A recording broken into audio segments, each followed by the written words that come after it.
அவர் வந்து already famous ஆன ஆளு. அவர் ஒரு கட்சி ஆரம்பிக்கிறாருன்றப்ப ஒரு பலம் பொருந்தியதாக இருக்கலாம். இப்போ வந்து அவர் பொலிட்டிக்கலா எங்கேயுமே வந்து கிரியேட் ஆகும். கூகுள்ல கூடிய பிறந்த தேதியை வச்சு பாக்குறப்ப விஜயுடைய ஜாதகம் இப்ப வரைக்கும் இப்ப இந்த கண்டிஷன்ல வந்து அவர் பவர்ஃபுல்லா இல்லை. ஆனா ஃபியூச்சர்ல வருவாருன்னா கண்டிப்பா வரலாம்.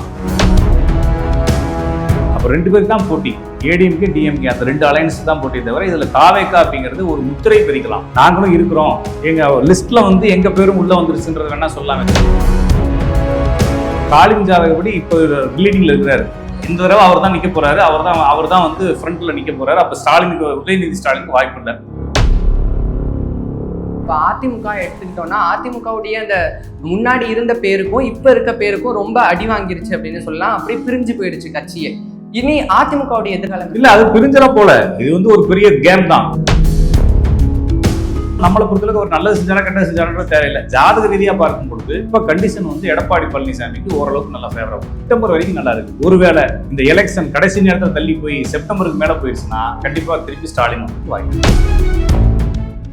ரிஃப்ளெக்ட் நேயர்களுக்கு வணக்கம். நாம இன்னைக்கு யார் கூட பேச போறோம் அப்படின்னா ராஜநாடி ஜோதிடர் பார்த்திபன் கூட தான் பேச போறோம். வணக்கம் சார். வணக்கம். உங்க நேரில் வணக்கம் சார். இப்போ வந்து அரசியல் களம் பயங்கரமா சூடு பிடிக்க வந்து ஆரம்பிச்சிருக்கு.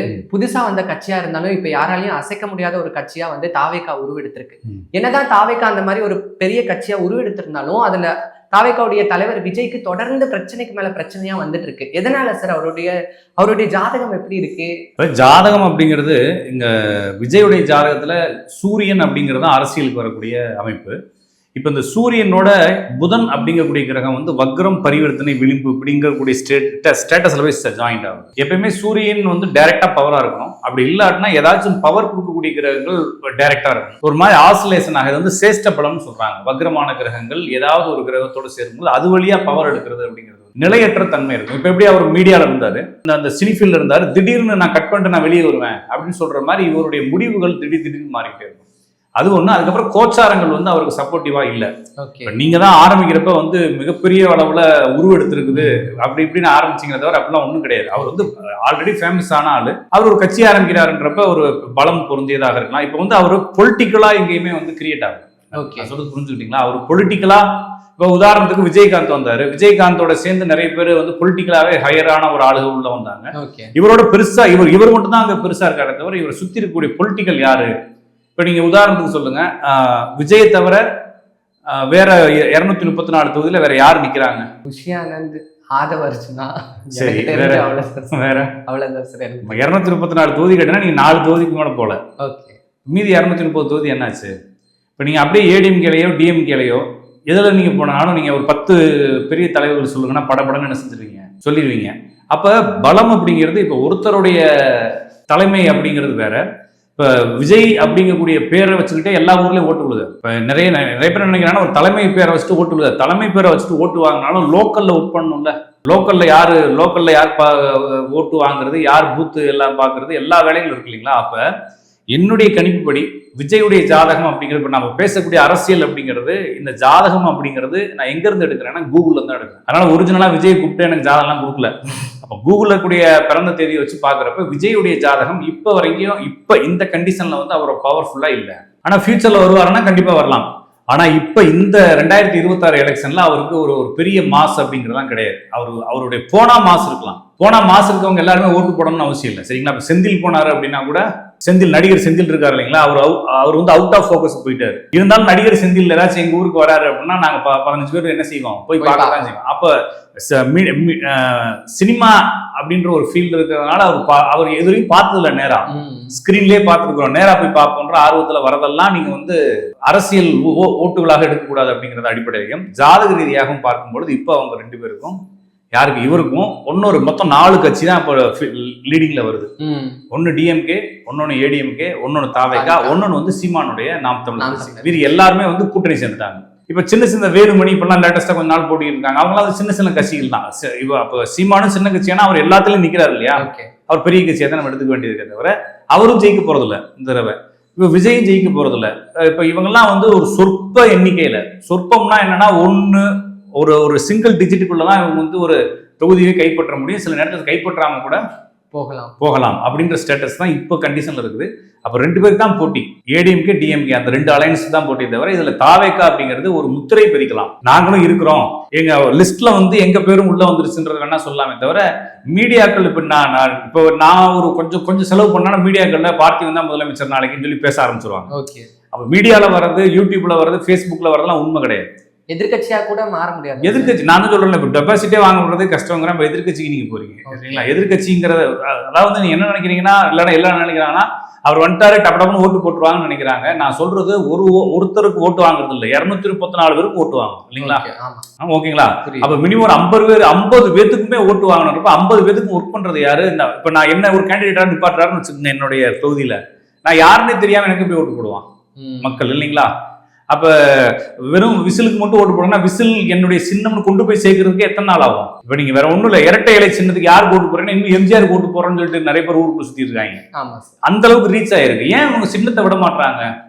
இப்ப உதயசூரியன் அப்படின்னு சொல்லி டிஎம்கே காரங்க ஏன் ஸ்டாலின் பேர் சொன்னாலே தெரியும்ல, ஆனா அந்த ஸ்டாலினை விட உதயசூரியனுக்கு வேல்யூ அதிகம். ஏன்னா அந்த சின்னம் வந்து ஃபுல் ரீச் ஆயிடுச்சு. ஏன் சின்னத்துக்கு இவ்வளவு போராடுறாங்க அப்படின்னா அந்த சின்னத்தை நீங்க கொண்டு போய் அந்த சின்னத்துக்கே கெட்ட வார்த்தையில பேர் வச்சுக்கிறாங்க இப்ப இல்லைங்களா? அப்ப என்னன்னா இது காமெடியாவே மாத்திட்டு இருக்காங்க ஒரு டீம்ங்கிறப்ப. இது அப்படிதான் இருக்கும், போராட்டங்கள் எல்லாத்தையும் கடந்து தான் வரணும். ஆனால் அடுத்த தடவை வரலாம், இந்த தடவை கொஞ்சம் டவுட் ரொம்ப ரிஸ்க் அப்படிங்கிறத ஜாதகத்துல காட்டுது. ஒன்னும் இந்த தடவை ரொம்ப சொற்பமாக அல்லாட்டா ஏன்டா எலெக்ஷன்ல போய் நின்னோன்ற யோசிக்கிற அளவுக்கு கொண்டு வந்து விட்டுருவாங்க மக்கள். அப்படிதான் பார்க்க முடியுதே தவிர இது அவர் ஜாதகப்படி தான் சொல்றோம். நம்ம அவர் மேல இருக்கக்கூடிய கான்ட்ரவர்சி, அவர் யாருன்னு நமக்கு தெரியாது இல்லைங்களா? அப்ப அவரு ஜாதகப்படி இந்த மாதிரி சிச்சுவேஷன் இருக்கு. மீதி 2 பேர் ஜாதகத்துல யாரோ ஒருத்தங்களுக்கு பவர் இருக்குன்றப்ப இவர் இந்த தடவை வரதுக்கு வாய்ப்புகள் ரொம்ப. ஆட்சி மாற்றம் ஏற்பட வாய்ப்பு இருக்கா? கண்டிப்பா ஆட்சி மாற்றம். நான் எல்லா சேனல் என்ன சொல்றேன், செப்டம்பருக்கு உள்ள எலெக்ஷன் வந்தா எடப்பாடி பழனிசாமி வருவார், செப்டம்பரை தாண்டி எலெக்ஷன் வந்தா திருப்பி ஸ்டாலின் தான் வருவார்னு சொன்னேன். இப்ப செப்டம்பருக்குள்ளே அறிவிச்சுக்கிறாங்க. இன்னும் நடந்தா தான் அது உண்மை. நடக்கும் பட்சத்துல எடப்பாடி பழனிசாமிக்கு அதிகமான வாய்ப்புகள் இருக்கு அப்படிங்கிறது அவங்க 2 பேரும் ஜாதக அடிப்படையில சொல்றேன். நம்மளுக்கு அவங்க ஜாதகம் தப்பா கூட கிடைச்சிருக்கலாம். நான் சொல்றது கூகுள்ல கிடைச்ச ஜாதக அடிப்படையில எடப்பாடி பழனிசாமிக்கு இப்ப நேரம் நல்லா இருக்கு. செப்டம்பர் கடந்துட்டோம்னா ஸ்டாலினுக்கே மறுபடியும் நேரம் நல்லா இருக்கு. Okay sir. இப்போ மற்ற அரசியல் தலைவர்களுடைய ராசி எல்லாம் பார்க்கும்போது அவங்களுடைய ஜாதகம் எப்படி? அவங்கள வச்சு ஒன்றும் யூஸ் இல்லை. அவங்க ஜாதகம் வச்சு நம்மளுக்கு அவங்க எப்படி பார்த்தாலும் பேரம் தான் பேச போறாங்க. 5 தொகுதி பேசி 2 தொகுதி வாங்க போறாங்க. அவங்களுக்கு நம்ம பார்த்து யூஸே இல்லை. அவங்க வந்து பிசினஸ். அது அவங்க நாட்டினுடைய மக்களையும் மாற்ற போறதில்ல, ஆட்சி எந்த ஒரு அதிகாரத்தையும் மாற்ற போறதில்ல. அவங்க வந்து சீட்டுக்காக போய் பேரம் பேசுறாங்க. அதுல அவங்க ஜாதகத்தை பார்த்து யூஸே இல்லை. அவங்க எப்படி தான் 2 சீட் வாங்கிடுவாங்க. ஏன்னா அவங்களுடைய பலமும் இல்லை. அது பெருங்கட்சிகளுடைய பலம். இவங்க டீல் போடுறாங்க, அந்த டீல்ல எந்த அதிகமா வரும்னு பாக்குறாங்க, இறங்கி ஒர்க் பண்றாங்க. 6 சீட்டு 5 சீட்டு 7 சீட்டு வாங்கிட்டு 2 சீட்டு 1 சீட்டுக்கு ஜெயிக்க போறாங்க. இது அவங்க ஜாதகம் பார்க்கவே தேவையில்லை. ஓகேங்களா? அது மட்டும் இல்லாம இப்ப கட்சி தலைவருடைய ஜாதகத்தை பார்த்தோம்னா கட்சி தலைவர்கள் நிக்க போறது இல்லை. அந்த கட்சியில யாரு பவரா இருக்காங்களோ, எங்க இருந்து அதிகமா ரொட்டேஷன் ஆகுதோ அவங்களுக்கு உண்டு நிப்பாட்ட போறாங்களே தவிர அப்ப அவங்க ஜாதகத்தை நம்ம தேடணும். அப்ப தொகுதி அப்படிங்கிறது வந்து யாரு தொகுதியில நிக்கிறாங்க, அந்த தொகுதியில யாரு கேண்டிடேட்டா இருக்கிறாங்க அப்படின்றத வச்சு தான் பார்க்கணும். அது இப்ப முடிவு பண்ண முடியாது. ஏன்னா யாரு வரப்போறாங்க, யார் நிப்பாட்ட போறாங்கன்னு எதுவுமே நம்மளுக்கு இன்னும் தெரியாத பட்சத்துல இப்படிதான் இருக்கு. இன்னும் கூட்டணியே நிறைய கட்சிகள்ல முடிவாகல. இன்னும் இப்ப வந்து விஜய் வந்து அந்த கூட்டணிக்கு போவாரா, இது வந்து போறதுக்கு வாய்ப்புகள் கம்மி. ஏன்னா இனிஷியலாவே அவருடைய அந்த கொள்கையை காம்ப்ரமைஸ் பண்ணிக்க மாட்டாரு. ஃபர்ஸ்டே வந்து கொள்கை எதிரி. ஆமாமா, இல்லடா ஒரு எடுத்த உடனே உள்ள என்டர் ஆகுறப்பே கான்ட்ரவர்சியா என்டர் ஆனோம்னா வீக் ஆயிரும். அப்படின்றதுனால தோக்குறமோ ஜெயிக்கிறமோ தனியா நிக்கணும்ன்ற முடிவுல தான் இருப்பாரு. அவருடைய ஜாதகமும் இப்ப அப்படிதான் முடிவு சொல்லுது. தனியாவே போராடுவாரு, ஏதோ ஒரு நல்ல ஒரு மார்க் வாங்குவாருன்ற மாதிரி ஒரு ரீச் ஆவாரு. அந்த ரீச் மட்டும் தான் இருந்தாலும் இந்த நாம் தமிழர் கட்சியை விட கொஞ்சம் அதுக்கு ஈக்குவலா வர்றதுக்கு வாய்ப்புகள் இருக்கே தவிர அதை தாண்டியும் கூட போக முடியாதுன்னு தான் என்னுடைய ஒப்பீனியன் ஜாதக ரீதியா. அப்ப நாம் தமிழர் கட்சிக்கும் கீழே தான் வருவார் இவரு. ஓட்டு எண்ணிக்கை அப்படின்னு பாக்குறப்ப நீங்க கூட்டத்தை வச்சு ஓட்டு எண்ணிக்கை போட முடியாது. சரிங்களா? எல்லாருமே வந்து சரியா ஓட்டு போட மாட்டாங்க. நிறைய பேர் ஓட்டே போட வர மாட்டாங்க. நீங்க என்ன நினைக்கிறீங்க, நம்ம எல்லாரும் மக்கள் என்ன நினைக்கிறாங்கன்னா கூட்டம் நிறைய வருது அப்படின்னு ஓட்டு போடுறாங்க. நம்ம ஊர் நிலவரப்படி 50% வாக்கு வந்தாலே பெரிய விஷயம். வந்தவங்க 50% வரவே மாட்டாங்க பூத்துக்கு இல்லைங்களா? நிறைய பேருக்கு அதுவும் இல்லாம அந்த டீமுக்கு வந்து நிறைய பேருக்கு ஓட்டே இல்லை. அப்ப இது எப்படி சக்சஸ் ஆகும்னா அது கொஞ்சம் வீக் தான். அப்ப இந்த தடவை கைப்பற்றுவது கடினம். அடுத்த தடவை கண்டிப்பா பெரிய அளவுல சக்சஸ் ஆகணும். அந்த இடத்துல யார் போட்டிக்கு வராங்கன்றது முக்கியம்.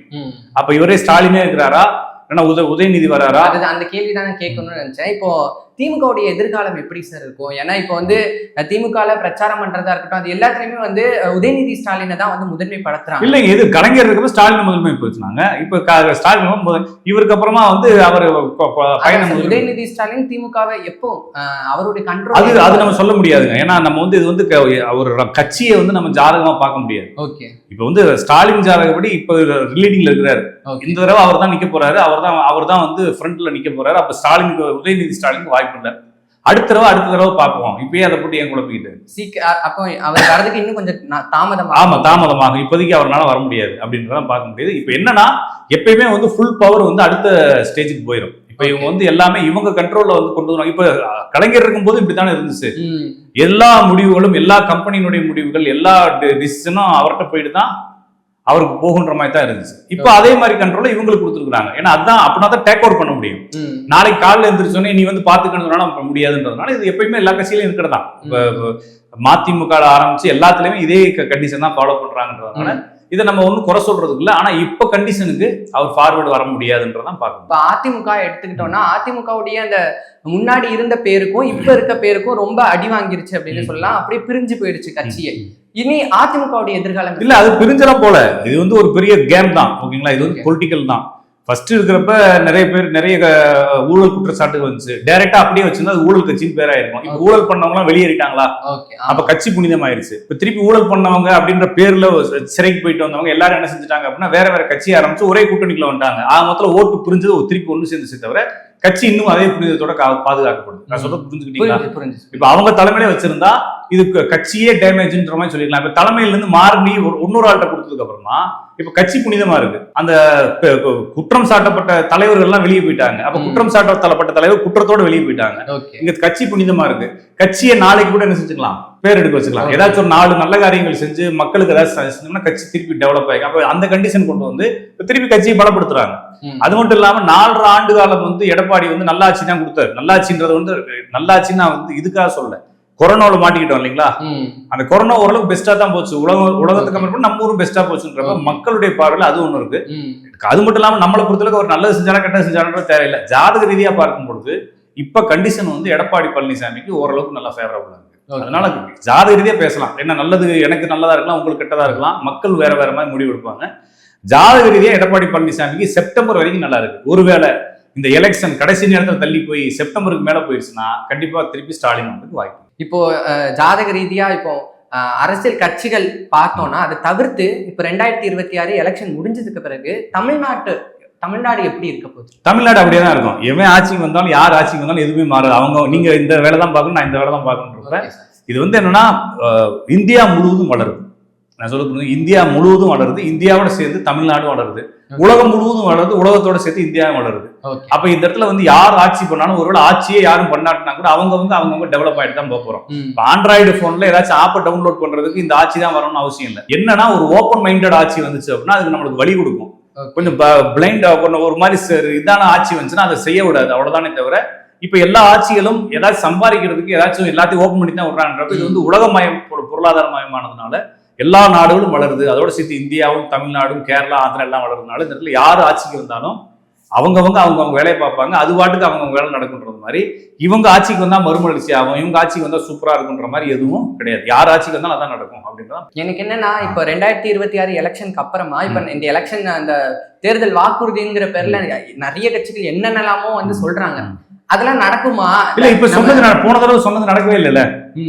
அது மாதிரி இதையும் சொல்லிக்க வேண்டியது. நம்ம ஒரு படத்துல விவேக் சொல்லுவா இல்லைங்களா, இது வரைக்கும் உங்களுக்கு எத்தனை இடம் பண்ணாங்க ஒண்ணும் பண்ணாரு இதே தாண்டா அவங்களுக்குன்ற மாதிரி அடிச்சு விட வேண்டியது, ஆளுக்கு 2 அடிச்சு விட வேண்டியதான்ற மாதிரி யாரு காசு யாருக்கு அடிச்சு விட வேண்டியதா என்ன ஆக போகுது அப்படின்ற மைண்ட் செட்ல சொல்லிக்கிட்டே இருப்பாங்க. மக்கள் என்ன அவங்களுக்குள்ள இருக்கக்கூடிய கொள்கை முடிவு என்ன, மத்திய அரசு மாநில அரசினுடைய ஒற்றுமை என்ன, இதெல்லாம் பார்த்து அவங்க மக்கள் ஒரு முடிவு எடுப்பாங்க. இன்னொரு மைண்ட் செட் இந்த விட இதுக்கு ஒரு தடவை மைண்ட் மாத்திட்டே இருக்கு மக்களுக்கு. இந்த மைண்ட் செட்டுக்கும் போவாங்க. நம்மளை பொறுத்தளவுக்கு இங்க இருக்கக்கூடிய கிரக நிலைகள் வந்து இந்த ஒரு 15-20 நாளைக்கு இந்த வார் சம்பந்தமான விஷயங்களை பேச வைக்கும். அதுக்கப்புறம் இந்த முதல் மறந்துடுவோம். அதுக்கப்புறம் வேற சிந்தனைகள் போயிடுவோம். இந்த தட்டுப்பாடு இந்த மாதிரி விஷயங்கள் எல்லாம் பேசப்படாது அப்படின்றத பார்க்கலாம். தவிர தமிழ்நாட்டுக்குள்ள எல்லாத்துக்குமே ஓரளவுக்கு நல்ல முன்னேற்றமான காலம் தான். உலகம் முழுவதும் நல்லா தான் போயிருக்கு. ஃபர்ஸ்ட்டுக்கு இப்போ பரவாயில்ல, இன்னும் பரவாயில்லாம தான் போகும். எல்லாரும் ஒரு ஹாப்பியான ஒரு லைஃப் இருப்பாங்க, நிறைய கண்டுபிடிப்புகள் அதிகமாகும், நோய்களுக்கான மருந்துகள் நிறைய கிடைக்கும்ன்றப்ப ஓரளவு சந்தோஷமான வாழ்க்கை. எவன் ஆண்டாலும், ராமே ஆண்டாலும் ராமனே ஆண்டாலும் ஒரு பாட்டு இருக்குல்ல, அது மாதிரி எல்லாருக்கும் நல்ல வாழ்க்கை கிடைக்கும். யார் ஆண்டாலும் தமிழ்நாடு வளர்ச்சி அடையும். தமிழ்நாடுல உலகமே வளர்ச்சி அடையதான் போகுது. ஏன்னா ஜாதக ரீதியாக, கிரக ரீதியாக அதுல தமிழ்நாடு ஒன்னா இருக்கிறதுனால அதுவும் சேர்ந்து வளர்த்தான் போகுதுன்றப்ப, ஒருவேளை இந்த இடத்துல எலெக்ஷனே வராம ஆட்சிக்கே ஆளாம இருந்தா கூட அது பாட்டுக்கு வளர்த்தான் போகுதுன்றது புரிஞ்சுக்கலாம். இருந்தாலும் ஜாதக ரீதியா அவங்களோட ஜாதக ரீதியா பாக்குறப்ப எடப்பாடி பழனிசாமிக்கு அதிகமான வாய்ப்புகள். நன்றி, நன்றி, வணக்கம்.